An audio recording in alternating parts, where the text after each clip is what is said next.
Roma Cumhuriyet döneminin sonlarında yaşanan 3 temel köle isyanı ve ardından başlayan köle savaşları, Roma'yı temellerinden sarstı ve imparatorluğu yıkıma sürükledi.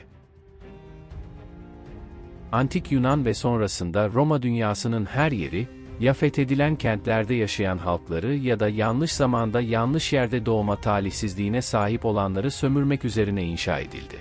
Elitlerin günlük yaşamlarını kolaylaştırmada büyük öneme sahip olan köleler, zincirlerinden kurtulmak ve zalim efendilerini devirmek için birkaç girişimde bulundu.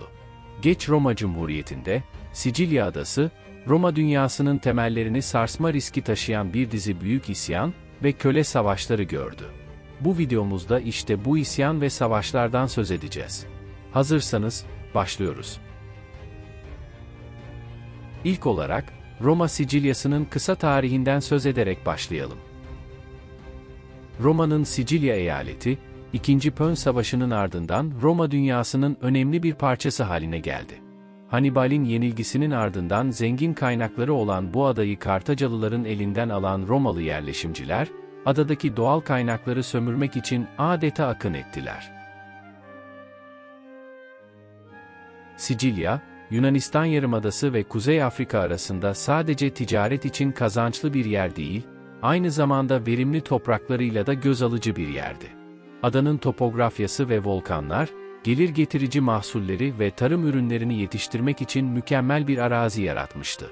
Zengin Romalılar, Senato tarafından kendilerine bağışlanan arazilerden en iyi şekilde yararlanmak için buraya taşındıklarında, ihtiyaç duydukları tek şey, onlara daha fazla zenginlik kazandıracak olan iş gücüydü. Ada, 2. Pön Savaşı sırasında esaret altına alınmış ve muhtemelen sayısız kişi köle olarak satılmış olsa da, Romalılar köleleri sınırdan ithal ederek imparatorluk merkezine daha yakın bir yerde çalışmaya zorlama konusunda katı bir politikaya sahipti. Sicilya'da farklı değildi. Milattan önce 2. yüzyılın sonlarında Roma, ölmekte olan Seleukos İmparatorluğu'na karşı savaşlarıyla Yakın Doğu'ya doğru hızla genişliyordu. Bu savaşlar yalnızca büyük toprak kazanımları değil, aynı zamanda büyük miktarda köle de sağladı. Savaş esirleri ve Roma lejyonlarının büyük şehirleri sistematik olarak yağmalayıp yok etmesinden sonra, bu şehirlerde yaşayan halklar, köleleştirme ve köle olarak satış için başlıca hedeflerdi. Yunan köleler her zaman en yüksek fiyata satılırdı. Dolayısıyla, özellikle açgözlü köle tüccarları, nereden geldiklerine bakmaksızın kölelerin isimlerini Yunan isimleriyle değiştirdiler. Milattan önce 2. yüzyılın ikinci yarısının ortalarına doğru, Suriye ve Levant'tan Sicilya'ya gelen 200.000 kadar kölenin başına gelen de, muhtemelen buydu.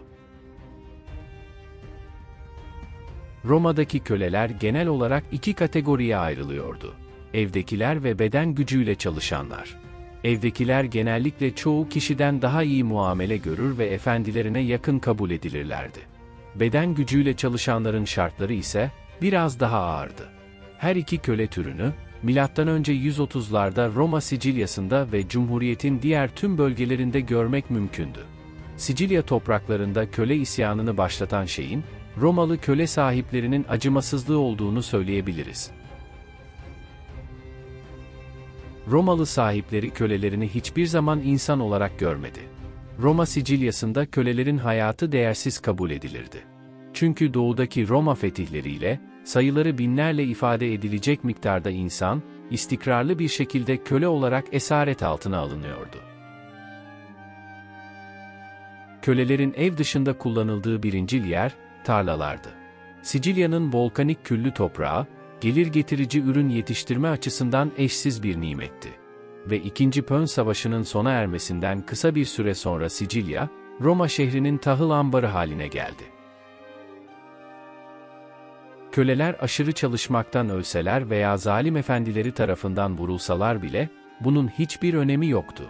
Hemen başka bir köle getirilirdi. O nedenle çalışma koşullarını iyileştirmek için hiçbir çaba sarf edilmezdi. Köleler sık sık vahşice muamele görürler, insanüstü bir güçle çalıştırılırlardı. İşte bu ortam ve şartlarda çalışan köleler, hayatta kalmak için direnişe yönelmeye başladı. Aslında Romalılar, farkında olmadan bir saatli bomba kuruyorlardı da diyebiliriz. Birinci Köle Savaşı'nın lideri, Eynus adında Suriyeli bir kahindi. Asıl adını bilmediğimiz Eynus, bir köle olduğu için adı değiştirilmişti ve Yunanca bir isim verilmişti. Aslında Romalılar tarafından yakalanmadan önce, Suriye tanrıçası Atargatis'in rahibiydi ve Seleukos ordularında bir askerdi. Romalılar tarafından yakalandı ve karısıyla birlikte köle olarak satıldı. Eynus, Sicilya'da, adanın kalbindeki Enna şehrinde, Antigenes adlı bir adamın kölesiydi. Tanrıça Atargatis'in rahibi ve bir din adamı olan Eynus, köleleştirildikten sonra, sahibi Antigenes onu misafirlerini eğlendirmek için kullanıyordu. Antik tarihçi Diodorus Siculus, Eynus'un köleliği boyunca bir gün Suriye'nin kralı olacağını iddia ettiğinden bahseder. Eynus, bir eğlendirici olarak misafirlerin falına bakıyor ve ağzına aldığı delikli ceviz kabuklarının içine yerleştirdiği közle, alev üfleme gösterisi yapıyordu. Enna'da Yunan tanrıçası Demeter ve onun Roma eşdeğeri Ceres'e adanmış bir tapınak vardı. Tanrıça Atargatis, Yunanlıların ve Romalıların sıklıkla hem Ceres, hem de aşk ve güzellik tanrıçası Venüs'le ilişkilendirdiği bir doğurganlık tanrıçasıydı. Sicilya'daki kölelerin büyük çoğunluğunun Suriye kökenli olması nedeniyle Tanrıça Atargatis halk nezdinde çok değerliydi. Atargatis'in bir kahini olan Eynus, tapınağı ziyarete gelen tüm kölelere Tanrıçanın onların durumunu bildiğini ve bir gün zincirlerini kırmalarına yardım edeceğini söylüyordu. Kölelerin büyük çoğunluğunun Suriye kökenli olması, hatta Yunan ya da Galyalı olarak yetiştirilmeleri, daha doğru bir ifadeyle Romalı olmamaları nedeniyle, Eynus'un Romalıları devirme ve genel olarak Roma'ya ait her şeye karşı çıkan bir kimliği benimseme hayalleri, Enna çevresindeki köleler arasında yayılan oldukça popüler bir mesaj olarak çığ gibi büyüyordu. İsyanın ilk kıvılcımı, efendilerinin zalimce muamelesinden bıkan bir köle grubunun, Demeter tapınağındaki Eynus'u ziyaret edip, ona, ne yapmaları gerektiğini sormasıyla ateşlendi. Kahin, tanrıların yanlarında olduğunu ve kehanetin gerçekleşme zamanının geldiğini ilan etti. Ateşlenen bu kıvılcımla tüm köleler ayaklandı ve, adeta şiddetli bir intikam patlamasıyla Enna şehrinin kontrolünü ele geçirdiler. Efendilerini sokaklarda biçtiler ve tüm değerli eşyalarını aldılar. Bu değerli eşyalar, antik dünyadaki savaş geleneklerine göre ganimet olarak dağıtıldı. Şehir artık kölelerin kontrolü altındaydı ve hemen yeni bir yönetim kurulmalıydı. Liderlik içinse Eynus, açık ve tek seçenekti. Enna'nın eski kölelerinin desteğiyle Eynus, kurulan yeni krallıklarının kralı ilan edildi. Eynus, tahta çıktıktan sonra hemen, işleyen bir devlet mekanizması kurmaya koyuldu. İlk işi ismini değiştirmek oldu.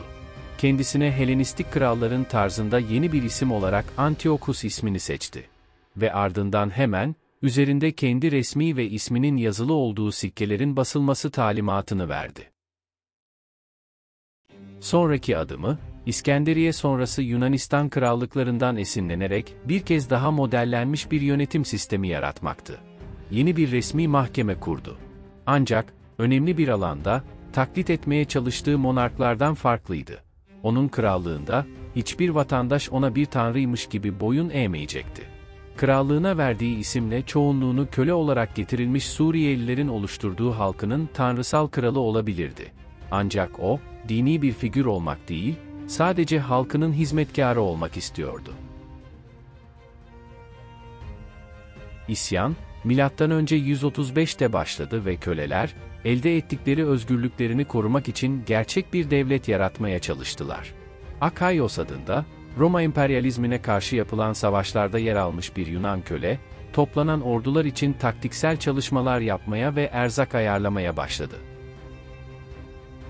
Batıdaki Suriye ordusu olarak adlandırılan bu ordunun ilk hamlesi, erzak toplamak, ticaret akışını aksatmak ve Romalılarla doğrudan çatışmaktan kaçınmak amacıyla konvoylara ve garnizonlara gerilla saldırıları düzenlemek oldu. Adanın karşısında, Enna'nın güneyindeki Agrigentum'da, Kleon adında bir köle, 5000 kadar kölenin ayaklanmasına öncülük etti ve şehrin kontrolünü Romalılardan aldı. Ardından Antiochus'a sadakat yemini etti. Bu iki büyük zaferin sonucunda, Ağır koşullarda çalışan kölelerle birlikte azat edilmiş köleler, özgürlüklerini kazanmak ve onları zincire vuran Romalılardan intikam almak için sahiplerinden kaçarak, Antiochus'un kurduğu Batı Suriyelilerin yeni krallığına katıldılar. Antiochus'un yaptığı toprak reformuyla, verdiği krallığın verimli topraklarının vatandaşlara dağıtılması emri, birçok kişi için kazançlı bir yaşamın kapısını araladı. Peki Roma İmparatorluğu bu isyanlar ve ardından yaşanan gelişmeler için ne yaptı? Biraz da pencerenin diğer kısmından bakalım. Roma, isyan haberi kendilerine ulaştığı anda yanıt verdi. Sicilya'nın, Roma Cumhuriyeti'nin ekonomisi için önemi ve Roma şehri için en önemli tahıl ambarlarından biri olarak hayati niteliği, elbette onların boş oturmayacaklarının işaretiydi. Sezar'ın muhafızı ve Sicilya valisi Lucius Hypsaius, köle isyanının başlamasından kısa bir süre sonra Sicilya'ya çıktı. Hypsaius'a isyanı bastırması, üretim kapasitesini geri kazandırması ve köleleri efendilerine geri döndürmesi için geniş yetkiler verildi. Hypsaius paralı askerlerden oluşan bir ordu topladı ve emrindeki yaklaşık 8.000 askerle isyancıları ezmek için yola çıktı. Ancak bu yolculuk tam bir felaketle sonuçlandı. Ordusunun büyük çoğunluğu kaçtı, öldü veya esir düştü. Ordu karargahı yağmalandı ve tüm malzemeleri Batı Suriye ordusu arasında dağıtıldı. Binlerce kişi daha Antiochus'un saflarına katıldı ve çok geçmeden Sicilya'nın çoğu onun kontrolü altına girdi. Bu hezimet haberi Roma'ya çoktan ulaşmıştı. Haber Roma Senatosu'nda büyük endişeye yol açtı. Başlangıçta kolayca çözülebileceğini düşündükleri isyan, tam teşekküllü bir krize dönüştü. İsyancı kölelerin bir meclisi, bir mahkemesi, bir yasa sistemi ve ordusuyla gerçek bir devlet yaratma girişimleri, Romalılarda şok etkisi yarattı. Romalılar bunun artık basit bir köle isyanı olmadığını anladılar. Bunun artık bir kurtuluş ve bağımsızlık savaşı girişimi olduğu açıktı. Aslında gururlarına yakıştıramadıkları için, bunun hala sadece köle sınıflarının bir isyanı olduğunda ısrar ettiler. Ancak en büyük tehdit, kıtlık kapıdaydı. Sicilya'dan gelen gıda maddeleri hala kuzeye, Roma'ya akıyordu. Ancak gelen gıda, nüfus için sürdürülemez miktarlardaydı. Senato için bir şeylerin hızla yapılması gerektiği açıktı. Kıtlığın kendisi elbette bir sorundur. Ancak Roma elitlerinin korktuğu gerçek sorun, kıtlıkla bağlantılı olarak yaşanacak halk isyanıydı. Tarih boyunca yaşanan kıtlık dönemleri, alt sınıflar arasında görülen şiddetli isyanların öncülü olmuştu. Bunu biliyorlardı. Ve Senato bu olasılıktan çok korkuyordu. Ortaya çıkan bu durum ve adanın stratejik önemi nedeniyle, Senato basit bir sonuca vardı. Bir ordu toplanıp Sicilya'ya gönderilecek ve bu ordu köleleri toplu halde katledecekti. Onları yalnızca efendilerine karşı özgürlüklerini ilan etme cüretini gösterdikleri için değil, aynı zamanda Roma'yı savaşta yenerek aşağılamak gibi daha da büyük bir suç işledikleri için cezalandıracaktı. Roma'daki konsül, Sicilya'da düzeni ve tahıl akışını sağlamak için birlikleri bizzat yönetmekle görevlendirilen Caius Fulvius Flaccus adında bir adamdı. Cumhuriyet sınırlarında yaşanan savaşlar nedeniyle Flaccus, ezici bir zafer için gereken sayıya ulaşamayan disiplinsiz gönüllüleri ve paralı askerleri kullanmak zorunda kaldı. Beklentisi Güney İtalya'ya doğru yapacağı uzun yürüyüşte, ordusunu desteklemek için yeni askerler ve gönüllüler bulup ordusuna ekleyebilmekti. Sonunda M.Ö. 133'te Sicilya'ya çıkmayı başardı. Başkent Enna'yı kuşatmak ve ele geçirmek için acele etti. Flaccus, ordusunun, şehrin güçlü savunmasını ve tahkimatlarını geçebilecek, başkentin tamamını kuşatmak için yeterli olmaması nedeniyle bunu başaramadı. Yine de birkaç kez kenti kuşatmayı ve ele geçirmeyi denedi. Ama her seferinde başarısız oldu. Sonunda, kendini aşağılanmış bir şekilde hissederek, yenilmiş bir orduyla Roma'ya döndü. Sicilya'nın köleleri Roma'yı bir kez daha yenmişti. Yeni konsüllerden biri olan Lucius Calpurnius Piso Frugi, aynı yıl, Flaccus'un başaramadığı kuşatmayı başarması için gönderildi. Piso'nun ordusu da, Daha önce Flaccus'un Sicilya'da kontrol ettiği birkaç şehirden biri olan Messana kasabasına ayak bastığında karşılaştığı sorunların çoğuyla karşı karşıya kaldı. Konsül Piso, karaya çıkıp erzaklarını yeniden doldurduktan sonra, Antiochus'a karşı savaşmak için yola çıktı ve karargahının hemen yakınında köle ordusuyla savaştı. Şansı da yaver giden Konsül Piso, Batı Suriyelilerinin köle ordusunu yenmeyi başardı ve isyan eden kölelerden 8.000'den fazlasını katletti. Ancak, bu zaferi bazı bölgelerde etkisiz kaldı ve Tauromenim Kalesi Batı Suriyelilerin elinde kaldı. Konsül Piso, Morgantia şehrini geri aldıktan ve yaklaşık 10.000 eski köleyi çarmıha gerdikten sonra bir kez daha başarıya ulaştı. Fakat onun da başkent Enna'yı geri alma girişimlerinin hepsi başarısız oldu ve Piso, görev süresinin sonunda bazı başarılarına rağmen Roma'ya geri çağrıldı. M.Ö. 132 geldiğinde, bölgeden kötü haberler de geldi. Messana şehri, isyancı köle ordusunun eline geçmişti. Roma bir kez daha kuvvetle tepki gösterdi ve yeni seçilen konsül Publius Rupilius'u gönderdi. Yeni savaşçılarla ordusunu hızla toplayan Rupilius, büyük bir hızla güneye yürüdü. Romalıların Messana'yı geri almak için bir ordu gönderdiğini duyan Antiochus ve orduları, Roma ordusunu geri göndermek için Messana'ya yürüdüler. Fakat bu kez savaş alanında yenilen ordu Romalıların ordusu değil, eski kölelerin ordusunun yenilgisiydi.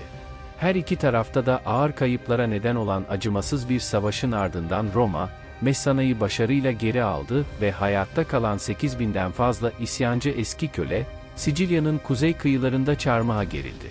Artık Antiochus'un yeni kurulan krallığı için tehlike çanları çalıyordu. Romalılar, daha önce alamadıkları Tauromenim Kalesi'ni bir kez daha kuşattılar. Bu kez yeni konsül Rupilius, Piso'nun kuşatmasından farklı bir strateji izledi ve günler süren uzun bir kuşatmanın ardından şehri ele geçirmeyi başardı. Tauromenim Kalesi'nde sağ ele geçirilen az sayıdaki isyancı, Roma'nın gücünü görsün diye işkenceye maruz kaldı. Hatta uçurumlardan atıldı. Kuşatma zaferinin ardından Rupilius, hızla Enna'ya yürüdü ve bu kez krallığın başkentini kuşattı. Ancak kuşatma, her iki taraf için de acımasız bir zamana denk geldi. Antiochus için işler hiç iyi gitmiyordu. Çünkü başkentteki kale içinde bir veba salgını çıktı ve bu salgın başkente yayılarak yaşayanları açlığa sürükledi. Kuşatmayı yarıp hastalıktan kaçmaya çalışanlar vardı. Hatta ordusundaki en önemli generallerden biri olan Kleon, kuşatmayı kırma girişimi sırasında öldürüldü. Sonunda kalenin savunma direnci kırıldı ve Romalılar içeri akın etti. Antiochus'un kurduğu köle krallığının ordusu yok edildi. Sağ kalanlar ise bir kez daha zincire vuruldu ve yeniden köleleştirildi. Antiochus az sayıda adamıyla kaçmayı başarmıştı. Ancak kısa süre sonra korumalarının toplu intiharı nedeniyle yalnız ve savunmasız kaldı. Rupilius'un adamları onu bir mağarada saklanırken buldular ve zincire vurdular. Bir kez daha esir ve köle olarak Morgantia'ya gönderildi. Morgantia'ya vardıktan kısa bir süre sonra, eskiden Einos olarak bilinen Kral Antiochus esaret altındayken hastalıktan öldü. Başarının sahibi Rupilius ise, yılın geri kalanını da isyancıları katlederek geçirdi. Birinci Köle Savaşı, sadece zincirlerinden kurtulmak isteyenlerin değil, bir cumhuriyetin vicdanıyla yüzleşmesiydi. Roma bu savaşla sarsıldı ama başlangıcından ve sonrasından ders aldı mı? Tarih, bu sorunun cevabını sonraki isyanlarda vermeye devam etti. Birinci Köle Savaşı, Roma'nın sadece savaş meydanlarında değil, kalbinde de derin çatlaklar açtı. Aslında bu isyan, tarihin unutmaması gereken bir haykırıştı. Roma'nın dev orduları, bir grup köle karşısında gücün sınırlarını kaybetti. Birinci Köle Savaşı Roma'yı sarsan ilk kıvılcımdı. Ve tarihin gösterdiği gibi, bazen bir kıvılcım, bir imparatorluğu ateşe vermeye yeter. Çünkü özgürlük isteği, hiçbir zincire sığmaz. Yeni videolarda tekrar görüşmek dileğiyle, esen kalın.